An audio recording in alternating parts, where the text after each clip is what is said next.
Well, good morning. I stand before you today with one unmistakable message about Operation Epic Furry.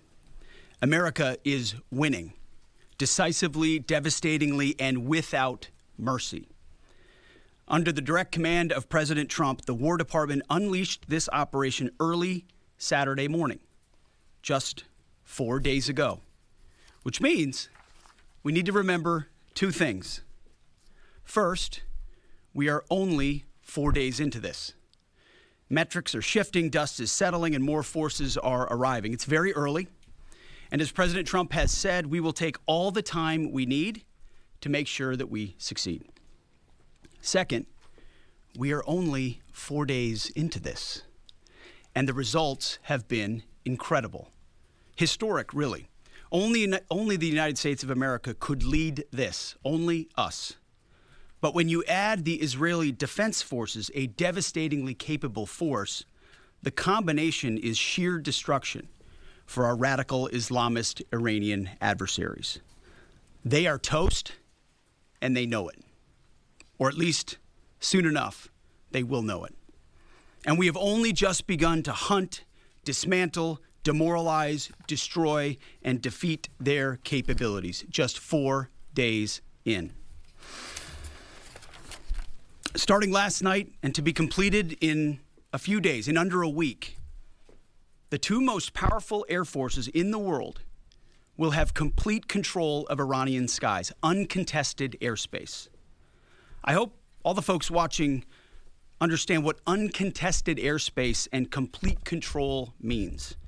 It means we will fly all day, all night, day and night, finding, fixing, and finishing the missiles and defense industrial base of the Iranian military, finding and fixing their leaders and their military leaders, flying over Tehran, flying over Iran, flying over their capital, flying over the IRGC, Iranian leaders looking up and seeing only U.S. and Israeli air power every minute of every day until we decide it's over. And Iran will be able to do nothing about it. B-2s, B-52s, B-1s, Predator drones, fighters, controlling the skies, picking targets. Death and destruction from the sky all day long. We're playing for keeps. Our warfighters have maximum authorities granted personally by the president and yours truly.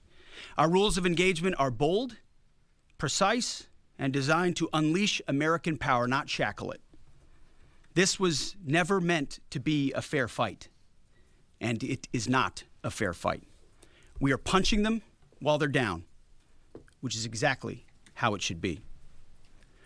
Thus far, Operation Epic Furry has delivered twice the air power of shock and awe of Iraq in 2003, minus Paul Bremer and the nation building. The campaign has 7 times the intensity of Israel's previous operations against Iran during the 12-day war, 7 times. And as President Trump said, more and larger waves are coming. We are just getting started. We are accelerating, not decelerating. Iran's capabilities are evaporating by the hour, while American strength grows fiercer, smarter, and utterly dominant. More bombers and more fighters are arriving just today. And now, with complete control of the skies, we will be using 500-pound, 1,000-pound, and 2,000-pound GPS and laser-guided precision gravity bombs, of which we have a nearly unlimited stockpile. We used more exquisite standoff munitions at the start, but no longer need to. Our stockpiles of those, as well as Patriots, remains extremely strong. The enemy can no longer shoot the volume of missiles they once did, not even close. And the chairman will lay out some of those percentages. So our air defenses and that of our allies have plenty of runway. We can sustain this fight easily for as long as we need to. And as I said yesterday, we set the terms. Now, you may not see much of it because the IRGC shut off the internet to the entirety of the country. They blind their people on purpose, just like they kill their own on purpose. Much was made of the volume of missiles Iran was able to shoot in the first few days. And sadly, as we projected, a few got through and killed 6 of our best, who will hopefully arrive home soon. We will avenge them, no doubt. But I liken Iran's predicament to a football team who scripted the first 20 plays of a game. The team knew what plays to run because their first few drives were scripted. But now that the game has started and the blitz is on, they don't know what plays to call, let alone how to get in the huddle and call those plays. Iran's senior leaders are dead. The so-called governing council that might have selected a successor, dead, missing, or cowering in bunkers, too terrified to even occupy the same room. Senior generals, mid-level officers, enlisted ranks, they can't talk or communicate, let alone mount a coordinated and sustained offensive. That's not great for morale. The Iranian Air Force is no more, built for 1996, destroyed in 2026. The Iranian Navy rests at the bottom of the Persian Gulf. Combat ineffective, decimated, destroyed, defeated, pick your adjective. In fact, last night, we sunk their prize ship, the Soleimani. Looks like POTUS got him twice. Their Navy, not a factor. Pick your adjective, it is no more. In fact, yesterday, in the Indian Ocean, and we'll play it on the screen there, an American submarine sunk an Iranian warship that thought it was safe in international waters. Instead, it was sunk by a torpedo. Quiet death. The first sinking of an enemy ship by a torpedo since World War II.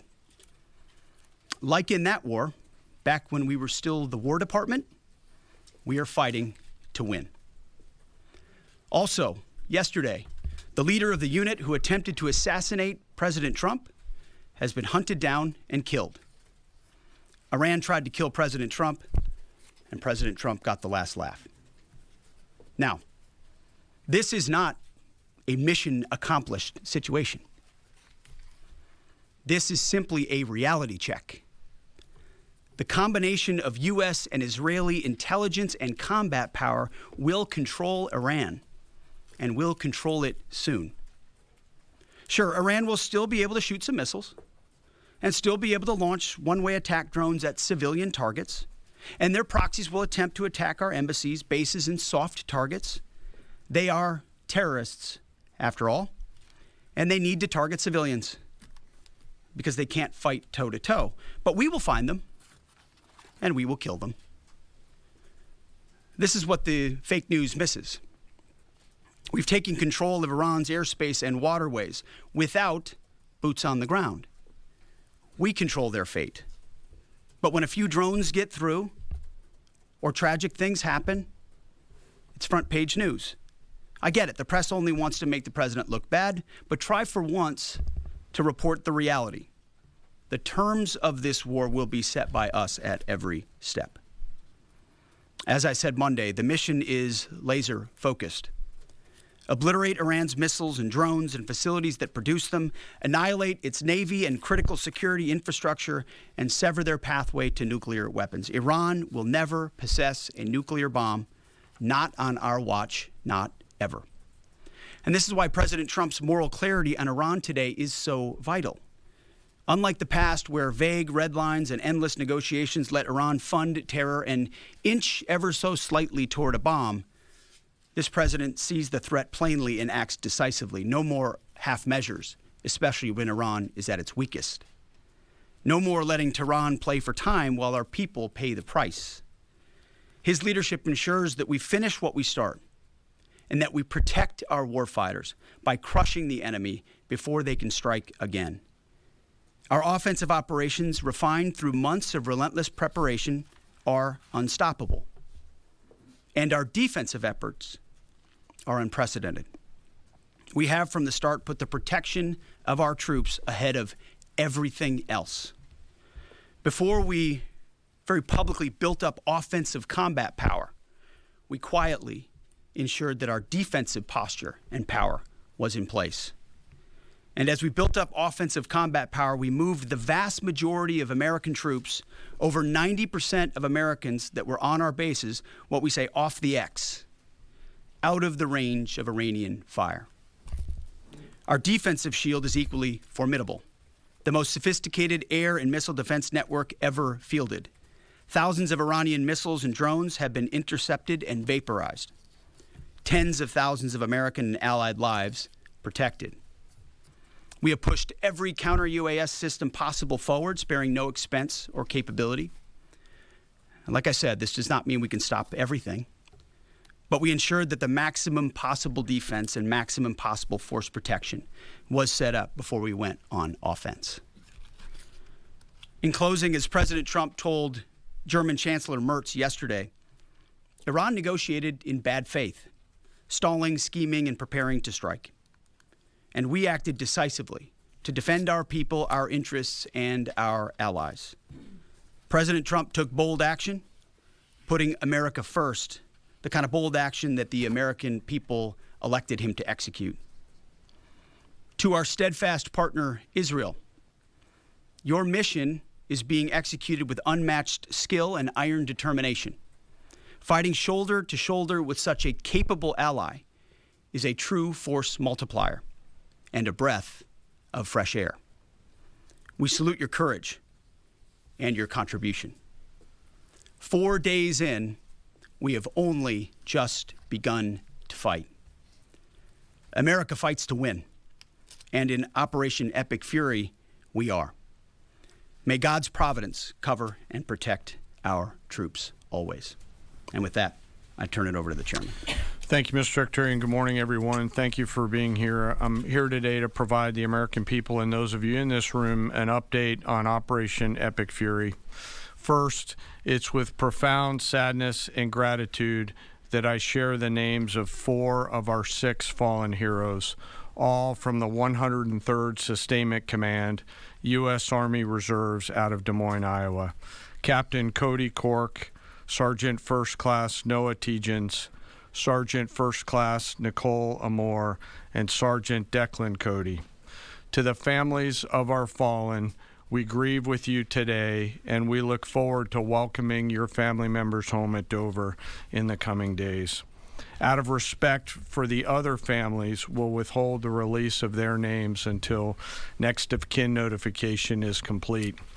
And either myself or Admiral Cooper will release those names as soon as we can ensure that all of those families have been properly notified.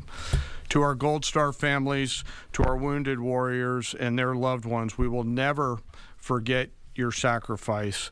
Our nation stands with you, and we are eternally grateful for your courage, your resiliency, your devotion to this mission and to our nation.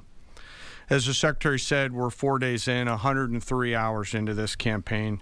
The operation was again launched with clear military objectives designed to dismantle Iran's ability to project power outside of its borders, both today and in the future.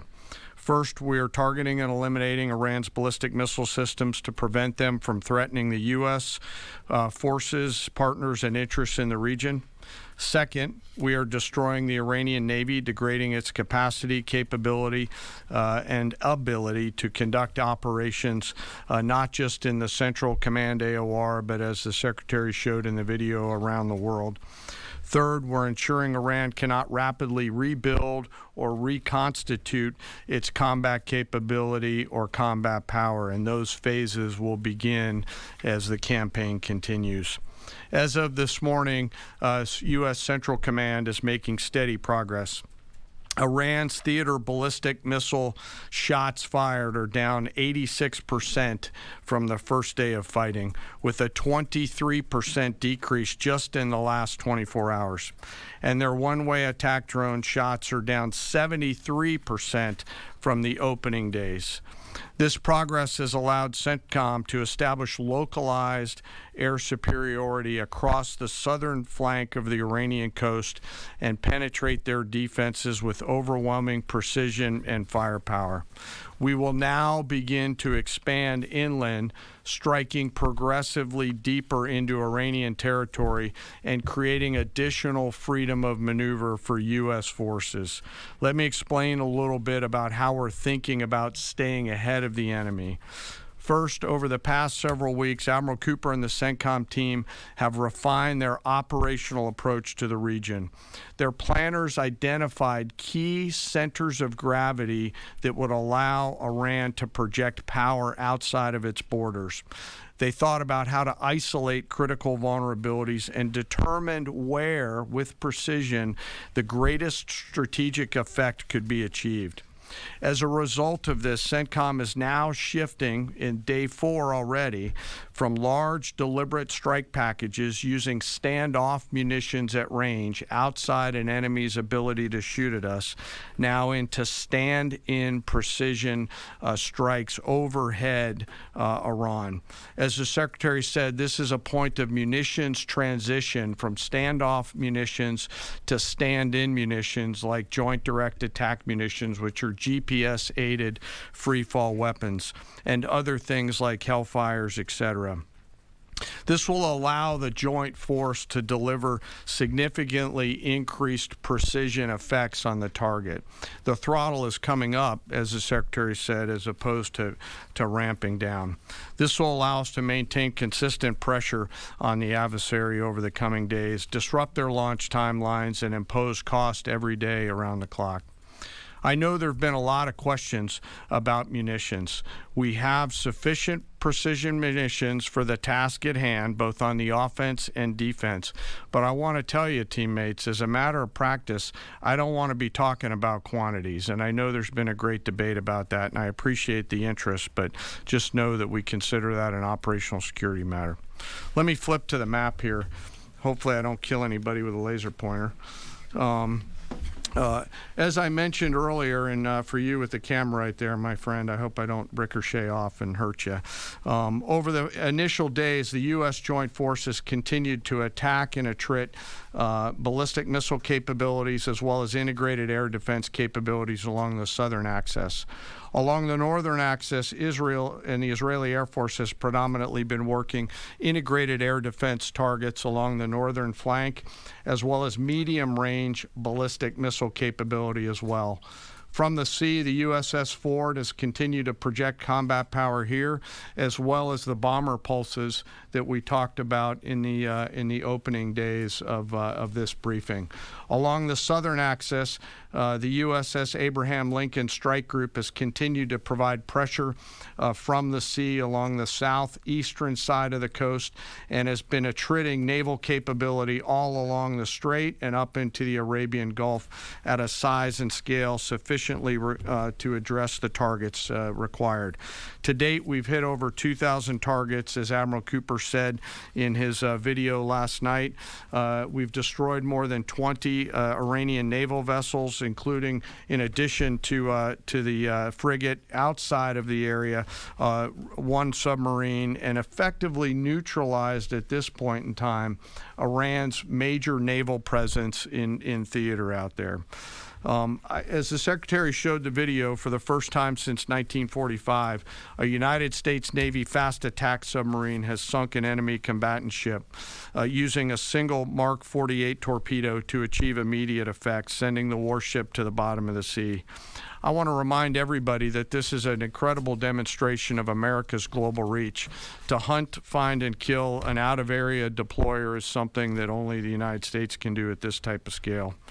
Over the next 24 to 48 hours, CENTCOM will continue to strike infrastructure and naval capability, and we'll continue to assess our progress against the military objectives. It does take time for us to collect that information and to assess en route. Much of our intelligence, surveillance, and reconnaissance capability is currently hunting and killing ballistic missile launchers and one-way attack capability. We're precise in that assessment, and we call balls and strikes in that assessment. We take that matter seriously. Iran, on the other hand, has been indiscriminate and more imprecise in their attacks. They've fired more than 500 ballistic missiles and more than 2,000 drones, striking innocent civilian targets throughout the region. Our partners are answering the call to defend themselves right alongside us. Jordan, Bahrain, Saudi Arabia, the UAE, Qatar, and Kuwait are all defending their people with their own combat capability, with precision and restraint. Jordanian air defense crews recently intercepted a cluster of Iranian one-way attack drones headed to Oman. Bahrain's air defense forces shot down an inbound drone approaching Manama's maritime infrastructure, protecting both their population and critical shipping lanes. Saudi Patriot batteries stopped a salvo of ballistic missiles aimed at energy facilities near Dhahran. The UAE neutralized multiple drones targeting Abu Dhabi's industrial zone, demonstrating speed and precision. And Qatari fighters for the first time have shot down 2 Iranian bombers that were en route to their location. Together, these nations are helping to defend themselves and project power as required against the enemy. We're 100 hours in. It's still very early, as the Secretary said, but the balance is shifting. We've always got to remember that these operations are complex, dangerous, and far from over. Our soldiers, sailors, airmen, Marines, Guardians, and Coast Guardsmen remain in harm's way, and we must be clear-eyed that the risk is still high. This is combat. Let us never forget this. As we continue, I ask that we hold all of our deployed teammates in our thoughts, those standing the watch, flying the sorties, sustaining the fight, and carrying our nation's burden.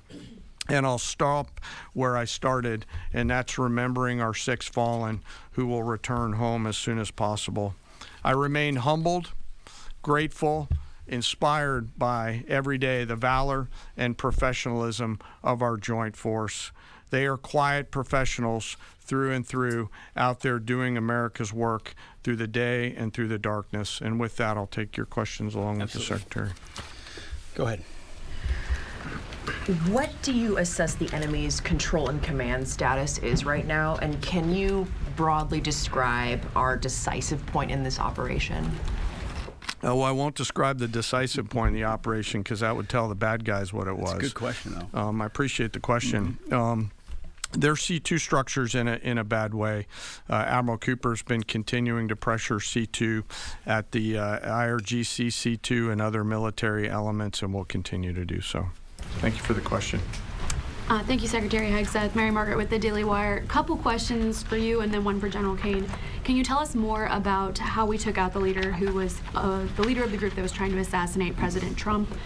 And then Turkey's defense ministry says NATO air defense systems intercepted an Iranian ballistic missile headed towards Turkish airspace. Could this trigger NATO's Article 5, and was it the U.S. who shot it down? On the first question, we've known for a long time that Iran had intentions on trying to kill President Trump and or other U.S.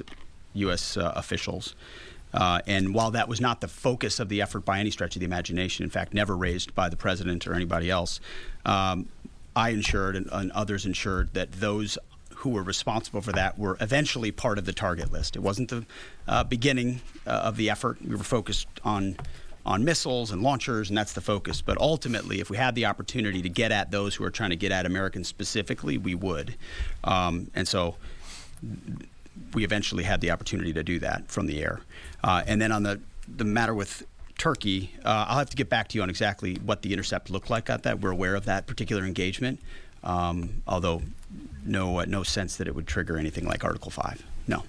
Tie right there. You got a tie on. Yeah. Thank you. Tom Bateman with the BBC. Can you give us an update on what the administration knows, what you know now about the reported strike on a girls' school in southern Iran on Saturday? All I can say is that we're investigating that. We, of course, never target civilian targets, but we're taking a look and investigating that. Red tie in front. Just on the basis that with the information you would have, your reconnaissance abilities, ability to gather information, I mean, it's several days on now. So is there any clarity on whose munition this was? We're investigating it. Thank you. Secretary, so there are reports that the administration is considering arming Iranian Kurdish groups. So could you please clarify that whether any such plan has been authorized and whether Congress or regional partners has been notified and consulted? All I would say is none of our objectives are premised on the support or the arming of any particular force. So what other entities may be doing, we're aware of, but our objectives aren't centered on that. Green, right there. Yeah, thank you, Mr. Secretary. Mike Lynn, Washington Times. Can you talk a little bit about the deconfliction process that's going on? You have two parallel operations, Epic Fury and Roaring Lion. How are you making sure they're not interfering with each other? Sure, I'm happy to take that. Thank you for the question. We have liaison officers on both sides. There are U.S. CENTCOM teammates out in Israel, and there are Israeli Defense Force teammates at the relevant command and control nodes within the U.S. CENTCOM enterprise. Routinely, Admiral Cooper is talking to the IDF Chief of Defense, and I will occasionally speak to him through the arc of this. I've spoken to him a few times already. That allows us to coordinate, integrate, and synchronize activities while maintaining separate efforts. And when I said a breath of fresh air, I really meant it. Usually it's us with some ancillary benefits from allies who are maybe willing but not as capable. When you have both the will and the capability of an ally that can really bring things to bear, we take certain targets, they take certain targets, and we coordinate it. It has incredible effects. Right here. Secretary Hegseth, with respect to House Minority Leader Hakeem Jeffrey's statement that the Iran mission will end in failure, what kind of message does that send to our enemies, and what does it do to the motivation of our troops? Well, I've been through that movie before with the Democrats rooting against the country. Our generation saw that in our battlefields. I think it's pretty unprecedented and unfortunate that it would occur 4 days in to an operation where, as the chairman laid out, America's best are operating in an incredibly challenging environment where they're having incredible success, but they're meeting a determined adversary. And he's been privy to briefs that we've provided. He knows how effective this has been. He's being disingenuous, which we're used to. Right here. Thank you for taking my question. Heather Mullins, Lindell TV. One of the questions I have is just really regarding the intelligence that indicated that this was something the U.S. had to get involved with at the time that you guys did. We had Operation Midnight Hammer back in June. We obliterated their nuclear facilities. What was the intelligence that suggested that somehow they became a threat once again that required us to get involved with Operation Epic Fury? I appreciate the question. The evidence in front of us since the 12-day war was that Iran had no intention of actually negotiating a nuclear deal that truly meant they did not have a pathway to the nuclear bomb. And they had a moment. Jared Kushner and Steve Witkoff, two of the best negotiators in the world, poured into that negotiation, giving them every single possible opportunity to release that ambition, and they didn't. And the intelligence that we saw they didn't intend to do it in good faith, that they had the intentions eventually to get to a place where they could have a conventional shield to block their nuclear capabilities, as I talked about yesterday. So I would separate the what from the when a little bit. The what is they've been killing Americans for 47 years. They have thousands of missiles pointed at us. They have ongoing nuclear ambitions, and they're at the weakest they've ever been. So the when became, in a particular, hey, what makes the most sense to do this to ensure that the narrow objectives we have of ensuring they never have a nuclear weapon have a maximum effect? Yes, right here. Thank you, Secretary Hegseth. I had two questions. First, what is your message to Iran's allies, namely Russia and China, who have called for an immediate end to hostilities? I don't have a message for them, and they're not really a factor here.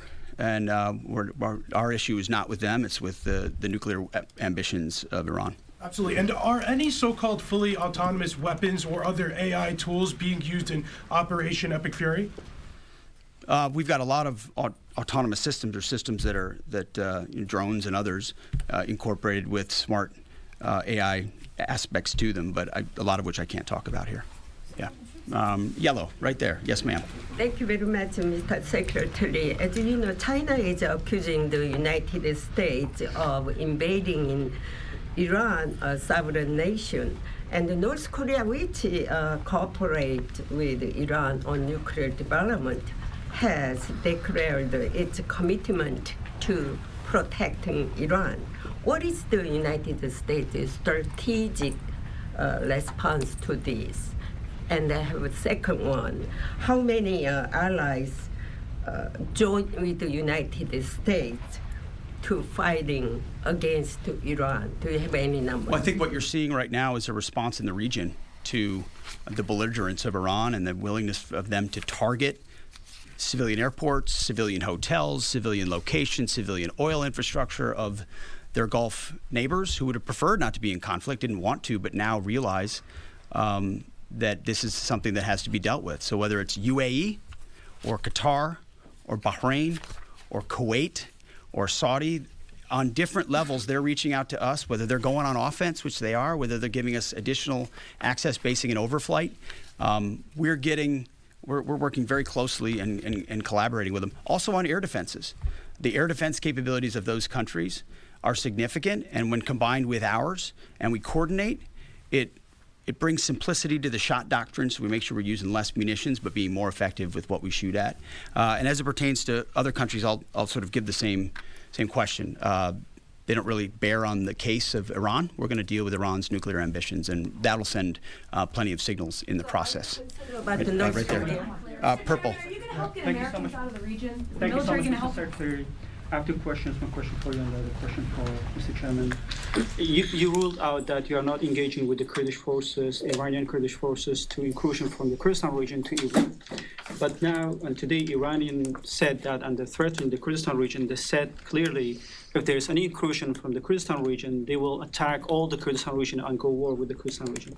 What's your comment on that? And a question for Mr. Chairman, given comments that the U.S. forces might be deployed if necessary, under what specific conditions would you determine that deploying U.S. boots on the ground is necessary, and how would such a decision support and advance your stated strategic goals?